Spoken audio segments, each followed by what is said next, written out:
Analicemos este comentario, me pareció interesante.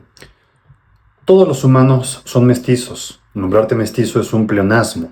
La concepción de mestizaje viene del intento vasconcelista de unir para borrar. Al unir y crear esa raza cósmica, trató de borrar la multidiversidad cultural de lo indígena. Los mexicanos, si en estadística fenotípica y genotípica nos basamos, no somos producto del mestizaje europeo-amerindio, sino de una mezcla interna entre pueblos evidente en los restos óseos teotihuacanos. El concepto de mestizaje que hace mención este comentario está anclado en la visión vasconcelista de unir para borrar, un intento de homogeneizar las identidades en lugar de valorar y entender su pluralidad. En la batalla cultural del mestizaje consciente, la BSMC, entendemos el mestizaje como un proceso bastante complejo de resistencia cultural donde no se busca borrar lo indígena ni reducirlo a una sola narrativa.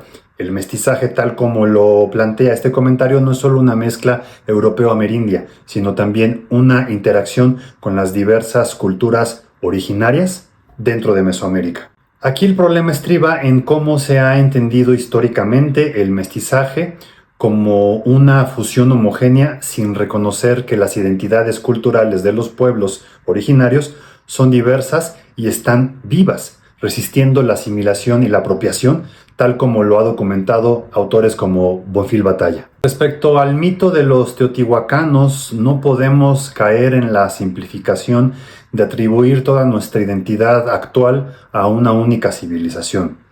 Las múltiples etnias y lenguas presentes en Mesoamérica, antes de la llegada de los europeos, son el verdadero origen de nuestra pluralidad cultural, ¿sí? Entiéndase bien esto. La BCMC no promueve un mestizaje idealizado o uniforme, sino que llama a reconocer, reivindicar y respetar la diversidad cultural, rechazando las narrativas homogeneizantes del nacionalismo mestizo, y especialmente las apropiaciones identitarias que buscan despojar de su legitimidad a las culturas originarias.